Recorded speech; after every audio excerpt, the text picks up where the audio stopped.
Hey, everybody, welcome to another edition of the NGCOA Advocacy Angle, sponsored by the NGCOA Champion Circle. I'm your host, Michael Williams, along with NGCOA Director of Advocacy, Ronnie Miles. Ronnie, how are you today? Great, Mike. How are you? How you Uh, been? Not too bad, a little hot. As you can imagine, we're in August now, it's the dog days. And I guess the only thing hotter than the weather is the game of golf. It's working at a historically positive position for the industry. More people playing, courses opening, different types of courses from municipal all the way to high-end daily fees and resort courses. Everybody seems to be doing well, and everybody's getting out and playing the game. So that's the good news.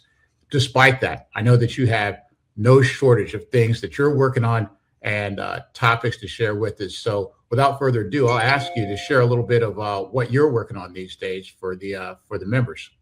Sure, Mike. Well, since we last met, I think it might be good just a quick review of our multi-course owners retreat and resort retreat we had in Monterey a couple months ago. It was great. We had just over 200 attendees for that. And we had that 200 represent a little over 1,900 golf courses. So we had good representation there, a lot of great education. The networking was over the top. It was really, really great, including a dinner and a get together at the aquarium. There was just a fantastic venue, and had fun all around. But for me personally, I had an opportunity after it was all over. The following day, I was, for the first time, cleared something off my bucket list. I got to play Pebble Beach, which was quite a treat. I really enjoyed it, being out there for the first time. It was more than what I expected, so it was great. It was great to be able to do that. So That's fantastic. I'm glad you had a chance to do that. Right on the M-Course side, were there any particular topics or events that really stuck out for the day? I know I got there one day late. I didn't get a chance to play golf with you because I got there one day late because the airlines were so sort of confused that time. But I know there were some amazing sessions that happened over there. Are there any ones you wanted to share or talk about? Well, I think it was two threads we're seeing pretty common in the industry right now. We had obviously the economics of golf is very strong.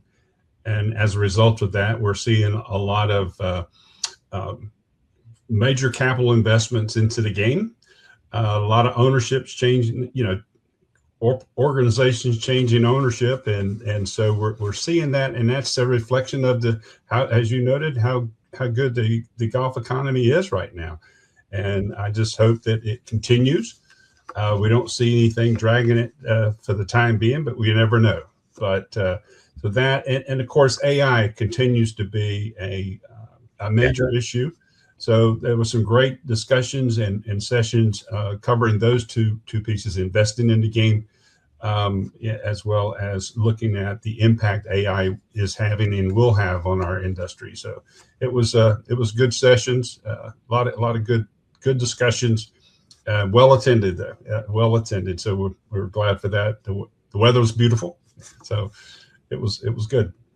Outstanding. For those who haven't been to M-Core, Multi-Course Owners Retreat, I highly recommend it, as Ferris Bueller would say, to get to that event. It's a wonderful event, a chance to share fellowship with all of your fellow course members, but the topics and the information that gets shared there, you won't find in any other venue, I'd say, in any other event. In the entire industry. So it's really worth checking out. And there's already information up about next year's event. So be an early bird and get it is restricted to multi-course owners and our resort clubs. You don't have to be a member, but we encourage everyone to become a member, but you do not have to be a member to attend it. So it is a great event. And we, like you said, we invite everyone to consider joining us next year. Outstanding. And we shared some notes going back and forth about what we're going to talk about today. And one of those was on the Sunshine Protection Act. I was really fascinated about what you had to say and what the organization is doing regarding that. Tell us a little bit about the Sunshine Protection Act, what it is and what we're doing for that.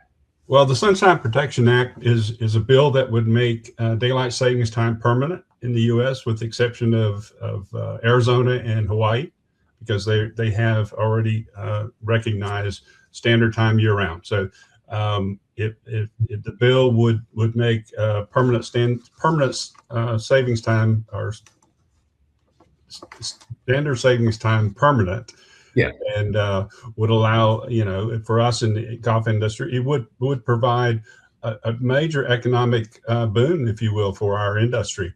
But we recognize not every state, every golf course owner is in support of it.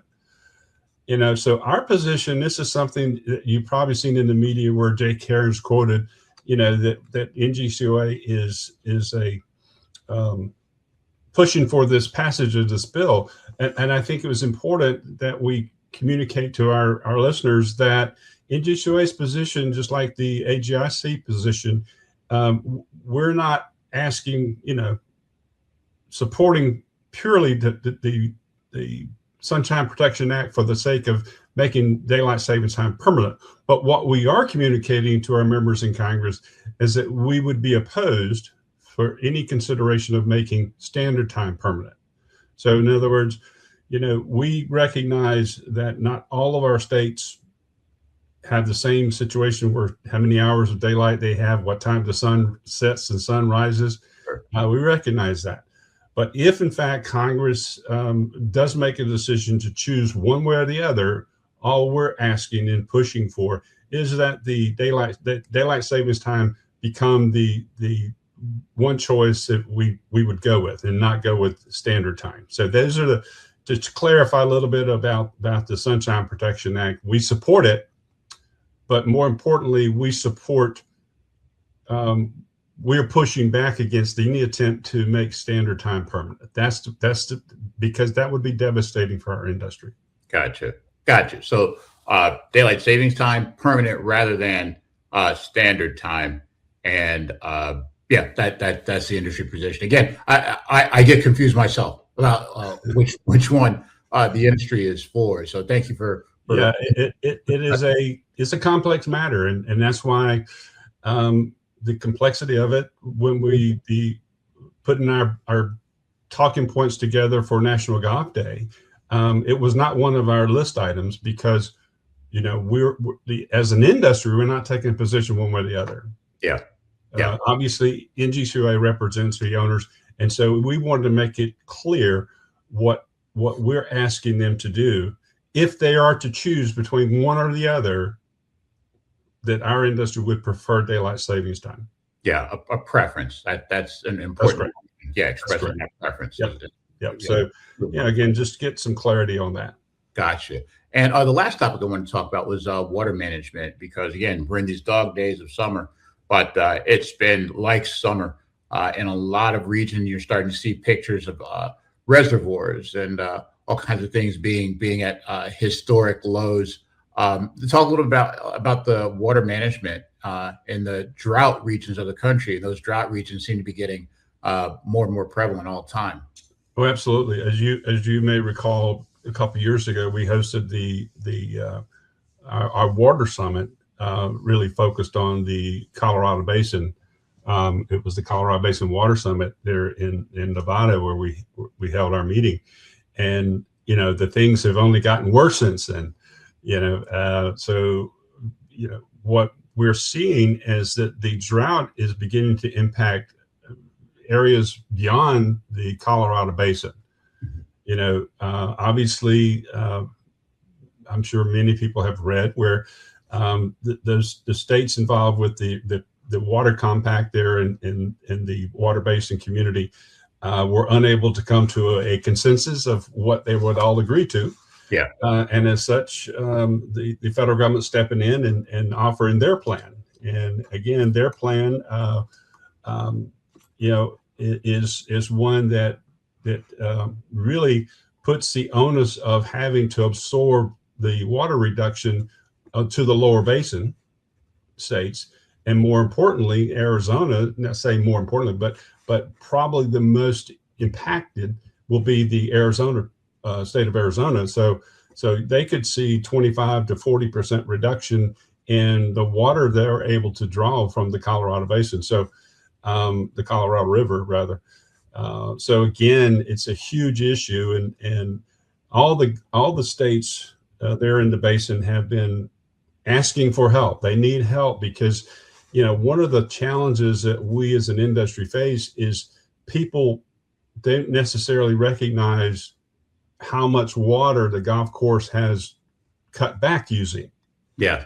It has been tremendous. I think we've 23% since 2005. My goodness. So again, excuse me, 31% since 2005, and we continue to push to get that number to even greater, reductions even greater. Yeah. Excuse me. So what we've been asked to do is help the states or those areas where they're going to have to make some serious changes and cutbacks in how they water, how much they water, and what is that going to do to the turf. So it is important, and they've asked help. They need help to help inform and educate their community, their public, their golfers, and to two things. One, to understand that the golf industry is committed to reducing this water consumption. But number two, for the golfers, they need to realize that the golf that they played 5 years ago and the green grass they enjoyed 5 years ago is not going to be there 5 years from now if, in fact, we don't get some kind of relief in the water. So if the drought continues, there's going to be a tremendous impact. I'm sure you watched the Open a couple of weeks ago. I did. You saw the turf. You had green grass and green tees. So between the tees and the greens, you didn't see a lot of green grass. That's right. So again, is that what we're going to experience? It could, especially in Arizona, if we don't find a way to we don't control the water. The water comes to us from God. So we will take the water and use what it gives us.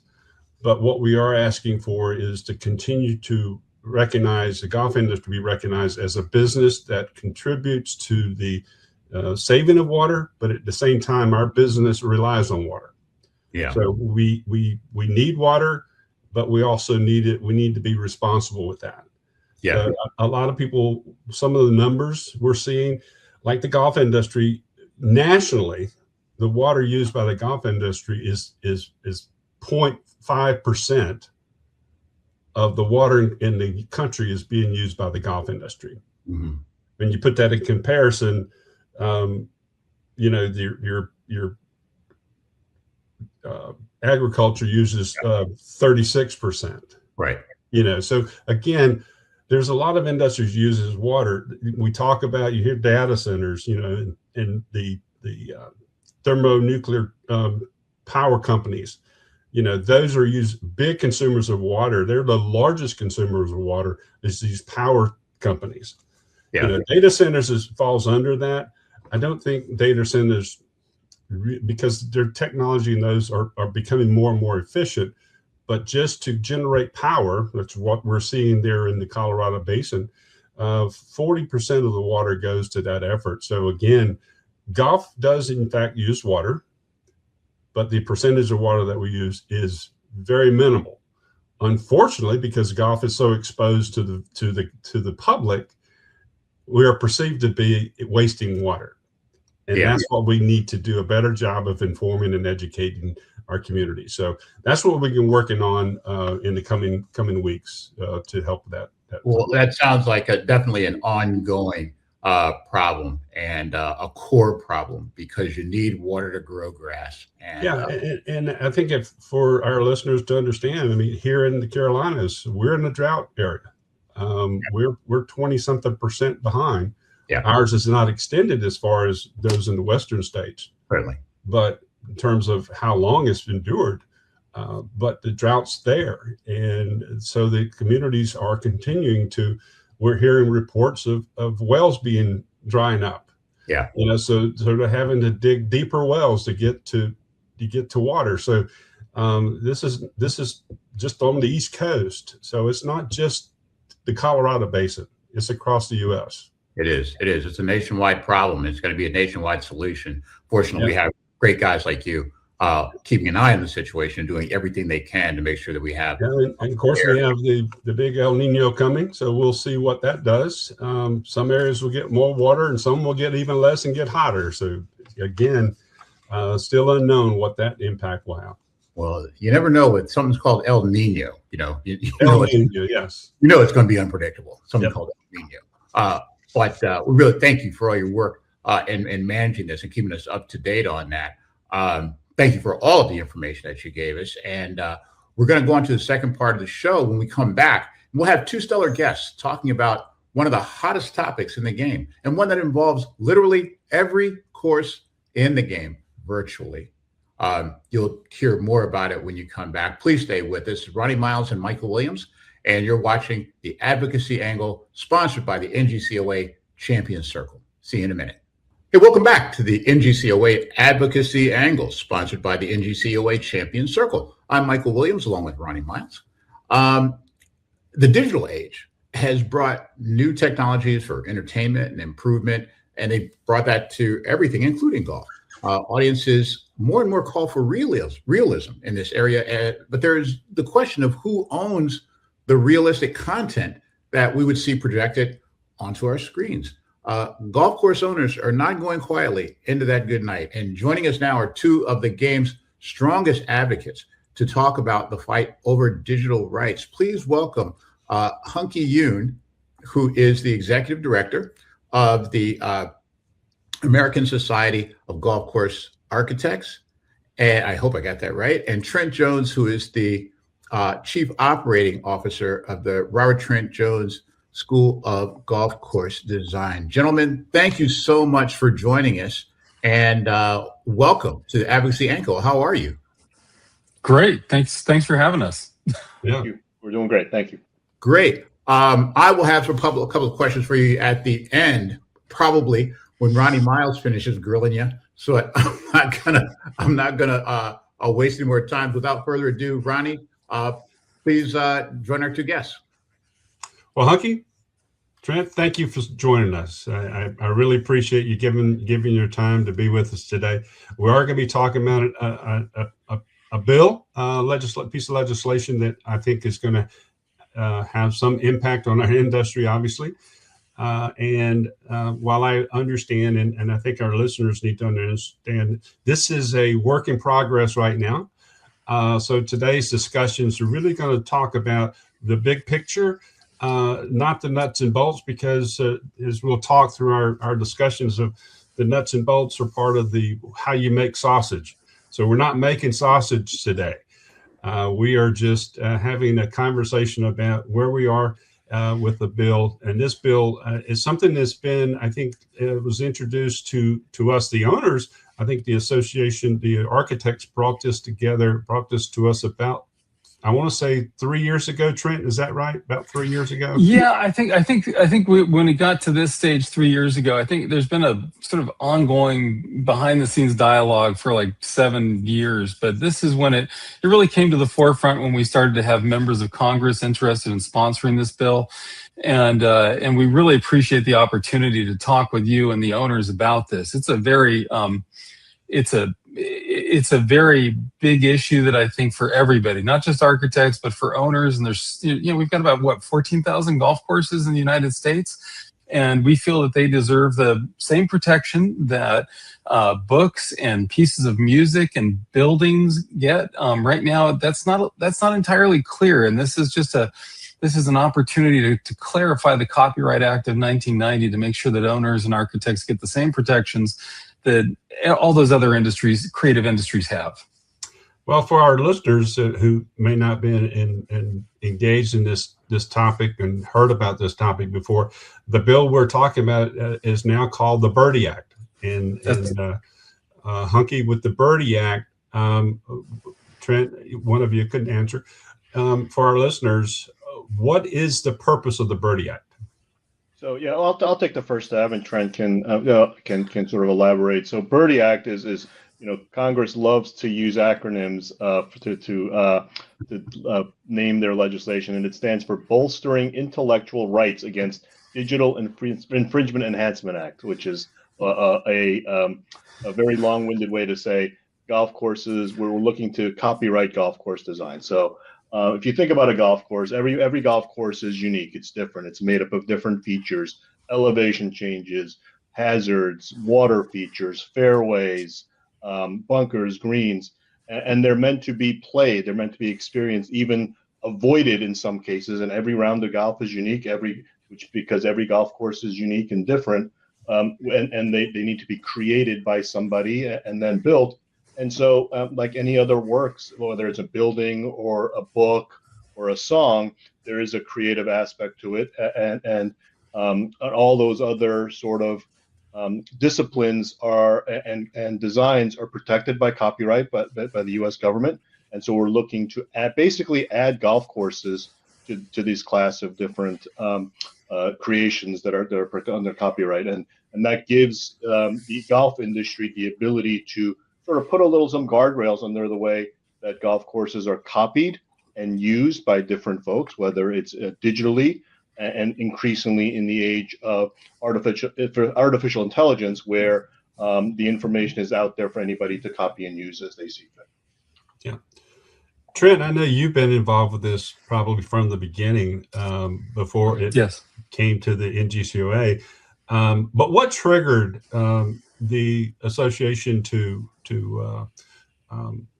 start addressing this and looking at the pulling this bill together? What was the impetus for that? Sure. I mean, it's tricky because a lot of golf course architects, ourselves included, assert that we maintain the copyright over our works. And Hunki said something really key just a minute ago, that we create these unique works and we want to maintain that uniqueness. For most of our owners, having unique designs is very important for them. They want to be able to stand out from the crowd. They want to show what they offer.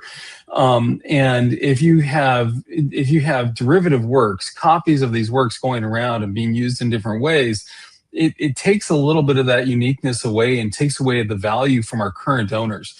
So from our point of view, we're protecting the value for our owners and for our reputation. So that's kind of the guiding principle for us as architects. And we've, within my family, there's probably about 1,000 designs out there in the world right now that we've had some, that we've touched in some way, and we want to protect all of those clients. In terms of what really started to push this forward for us as a firm, a number of years ago, we had some clients in Korea where golf courses are expressly protected under the Korean Copyright Acts, come to us and say, we want you to stop digital simulator companies from stealing our works and putting them on their simulators. What was happening at that time was we had some folks driving golf carts around, putting a LiDAR scanner on top of the golf cart. They'd play around to golf, and then they turn that into a simulation. And in Korea, golf is so expensive that a lot of people would go play the simulation to see if they like the golf course before they'd commit to come play the golf course. And the simulation was not very good. And so the owners were asking us to put a stop to that so they wouldn't lose rounds of golf. We found an amicable solution to that. We got it all worked out, and so I think in that regard, we're doing fine in terms of managing it. And that was 10 years ago. But now what we've got is a situation where we have so many other derivative works happening. We're more protected in France and in South Korea than we are in the U.S. as owners and as architects. And the issue that we now have is we just need a little clarity. We need to say golf courses are protected, and that way an owner can decide if they want to be a part of a digital simulation or used for AI generation. Right now, it's a gray area. Maybe you are, maybe you aren't. So that's what we're trying to work on. So this probably gets on that territory where there's not an answer yet, but how do you see taking that example just used? A golf course owner has been approached or would like to see his or her golf course on a simulator for public participation, public use. What is the relationship what does that decision process need to be with the architect? That's a great question. So first of all, let me just clarify one thing. All that this does is say that golf courses have the same protections that all other copyrightable works have. In other words, it's really literally just about the right to copy the work. And that's also a saleable right. You can sell that right. You know, I've had situations where an owner has come to me and said, I want to own that right. And we figure out how to put guardrails on it so it still maintains a certain level of uniqueness so that our reputation isn't harmed, but it's giving the owner exactly what they want to do for their business plan. You know, our job is to serve owners. So I want to be really clear. This is not a taking. This is an opportunity to give owners and architects more control over these very special works that people, you know, spend thousands of dollars to play. So in terms of your question, you know, what generally happens is we want the architect to be involved. If you want to put your golf course on a simulator, great. Let us support you. Let us work with you to do that. We want to make sure it's a really accurate simulation. We want to make sure it's a part of that it accurately represents the golfer's experience and that we don't cut corners, because ultimately it's going to reflect on you, the owner, who's ultimately our client. So, you know, from my point of view as a business owner, this is a wonderful opportunity to support owners. And I think most architects would agree with that statement. Yeah, I think it's true. I think your point's well made, and that the reputation of both the golf course owner and the architect, where the public's going to see their property, if you will, or perceive it to be their property on that simulator, it needs to be accurate. Otherwise, yeah, it is illegal. I think you say, well, because could I make the point? They're Robert Trent Jones golf course, but they're not. You know, so Hunky, question for you on the legal side in terms of the existing law within the trademark laws of today. What's the void that we're trying to fill with the BIRDIE Act? Yeah, so currently, I think we need to clarify two things. Currently, there's copyright and there's trademark. So the copyright is the actual design of the golf course, and currently there is no law that protects the design of the golf course from being copied. Their trademark law is very robust, and courses can trademark their names to be used and prevent the use from other parties. So to give an example, I took my family to the Corn Ferry Tour event here. I live in Greenville, South Carolina, and they had a little family area, and a local company had set up a simulator for kids to come and play. My son wanted to go play. We had to sign waivers and all that because there were, you know, lots of kids running around swinging clubs. And so, but the opportunity was to have a little closest to the pin contest on what was clearly the 17th hole at TPC Sawgrass, one of the most famous holes in golf, designed by Pete Dye, ASGCA member, by the way, and Alice Dye. While the design itself was pretty evidently the 17th at TPC Sawgrass, the name that was displayed on the screen, I think it was called DPC Sawgrass or something like that, because the TPC Sawgrass name is trademark, and so people are prevented from using it. However, the actual design of the hole is not protected under copyright, and so can be copied and used by other parties. So I think it's a clear example of where sort of the gap in the current legislation or the current trademark and copyright statutes exist, and that's the gap that we're trying to prevent. I mean, I don't think any architect, if Pete Dye were would have any problem with courses being able to use that, but they just need to follow the right sort of procedures and ensure that the design itself is what both the owner and the architect wants it to be. Good point. Yeah, and if I may, Ronnie, I want to just add to that I think that's such a great example. When Pete and Alice did that design, I can't tell you how many times we were asked to create a hole that looked, quote, exactly like number 17 at Sawgrass. And, you know, as members of the ASGCA, and as frankly people with a little bit of integrity, we hope, we would absolutely say, no, we can't do that. Island greens, those have been around forever, and we can create something special for you, but we're not here to copy somebody else's work. And right now, that's a lot of those choices are based on goodwill. And you know, you ask about working with digital simulations. We've already done that. And some of the other larger names in the golf course design industry have already worked with simulator companies. Those protocols for working together are pretty clear. But what happens is now with AI and so many other players in the field, it's a little bit of a jungle right now. So many more people coming in, a lot of people not playing by the rules. So that's why clarifying these rules, just in my opinion, benefits everybody. It doesn't really change how we do business. It just means that now everybody understands what the guardrails are. Yeah, that's excuse me. Yeah, we're seeing, because of the popularity, we're seeing a lot of entries into the marketplace, such as for tee time, third-party tee time providers, online tee time companies are popping up every day. So I think that the popularity of the game is bringing a lot of new entries into it, and some of those might be unhealthy. Yeah. And having good guardrails, I think, are important, and that's the same thing we're seeing within the OTTA program, is having some guardrails that can help protect the owners and operators. Yeah, good point. Good point.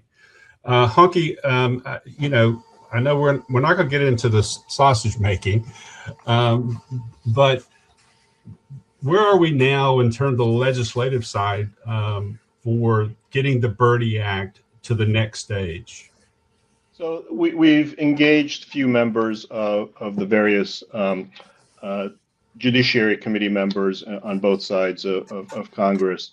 And I think the one thing that we need to do before any sort of bill is introduced is to get the buy-in and the support of the entire golf industry. So what we're doing now is talking to our partners, our allied associations, NGCOA, the club managers, PGA of America, golf course superintendents, to answer any questions that they may have. You know, both the staff and the board and the members who are interested in some of these things, different questions. What if this happens? What is this use case? Because there's a lot of different, as you know, we all know, legislation can have unintended consequences. And in fact, the more sort of open-ended it is, there could be things that happen. So we just want to talk through some of these with them and with you and others, and just make sure that everybody is comfortable with the direction we're headed. And as we can get to that point, then we can present a united front to the legislators and say the entire golf industry is on board. This is something that has the support of the golf industry, which gives them sort of the reassurance that any sort of legislation is going to be backed by those with a very vested interest in the topic. Yeah. So obviously, with the Congress where they are at stages this year, we're looking at obviously a 2027 entry for this bill, and I think, as we've seen in a lot of other legislation, you make a very good point, because if we're able to help formulate a good bill that's kind of not complete, because, you know, to make sure the ambiguity is at least clear, so it's not ambiguous. So when that piece of legislation passes, then it goes to the Department of Justice to establish the rule.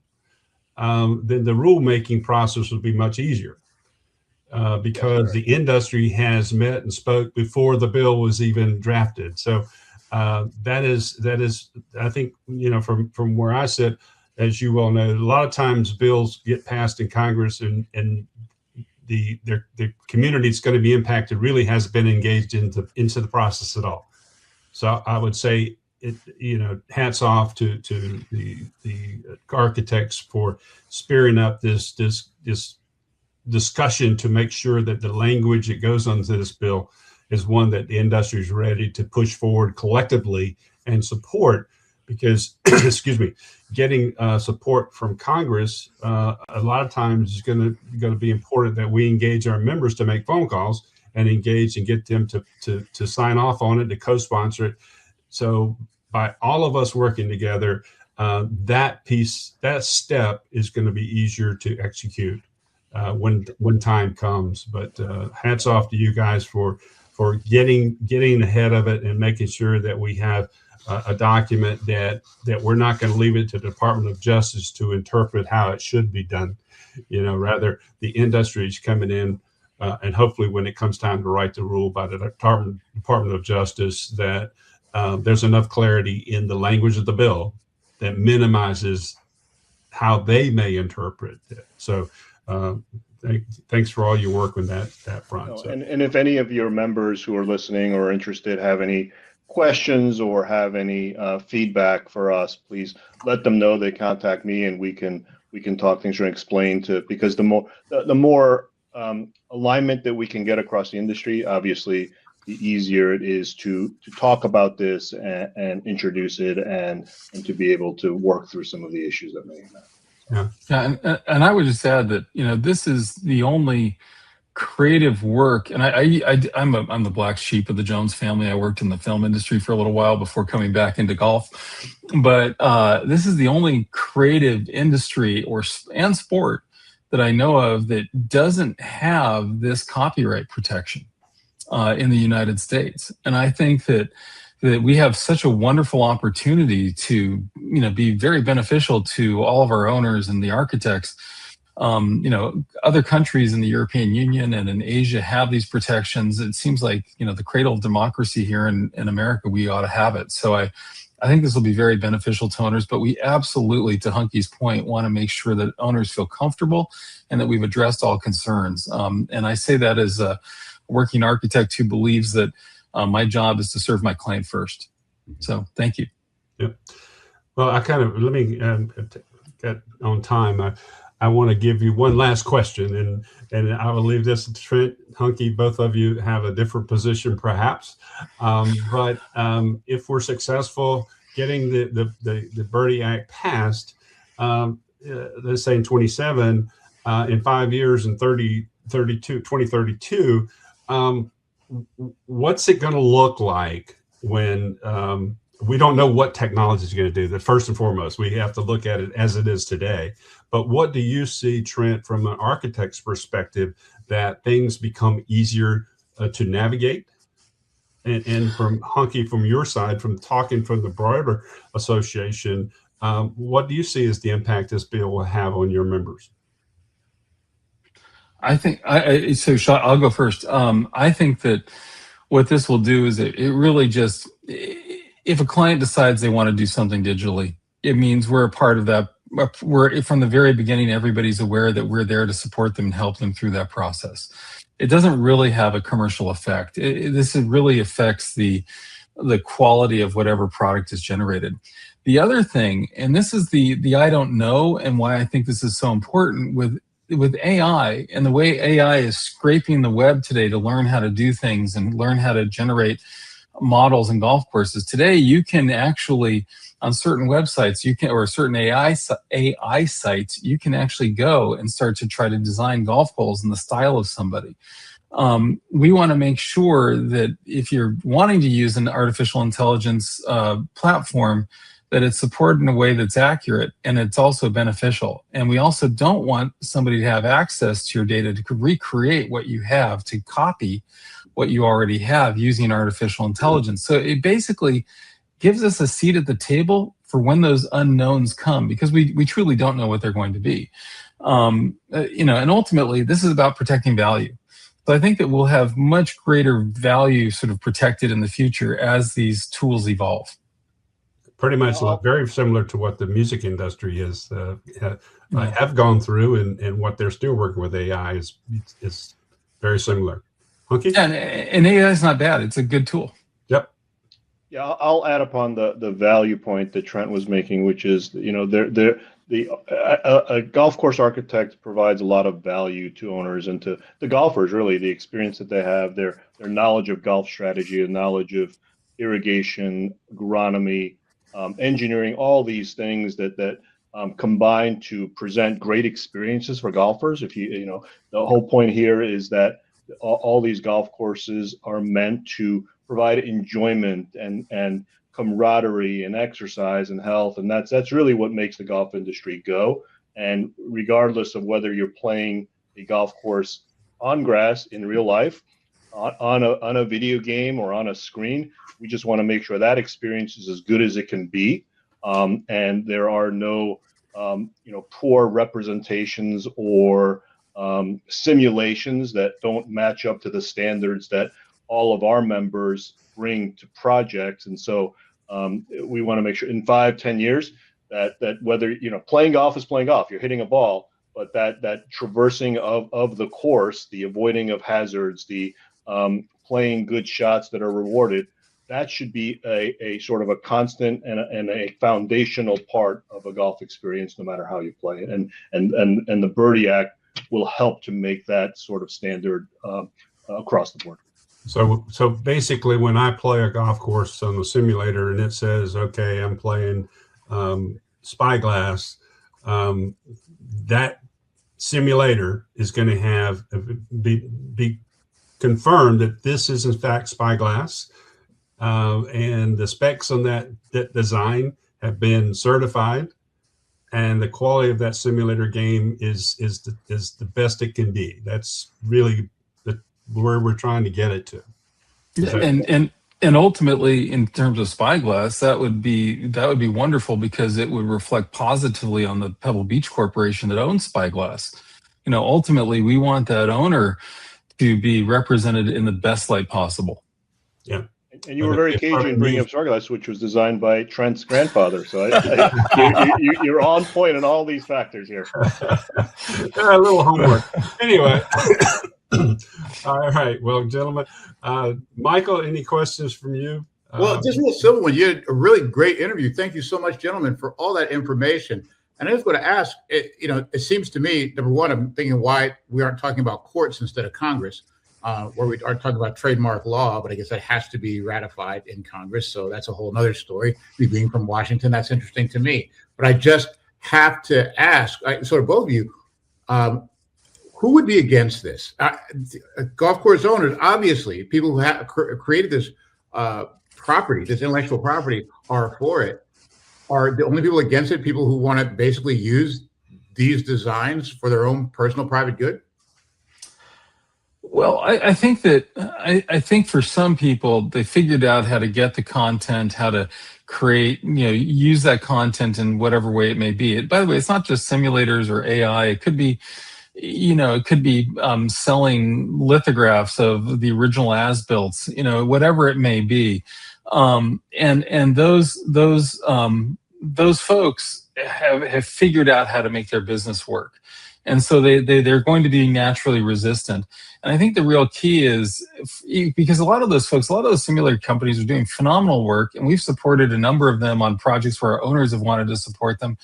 It's really about saying, hey, this isn't a taking, this is a value add. And why don't you come join the party? Why don't you come work with us? Because the golf is a very inclusive sport. We are not a litigious sport. And I think that it's really about finding the way to have that inclusion, make people feel like this is worthwhile, rather than worry about what you're going to lose.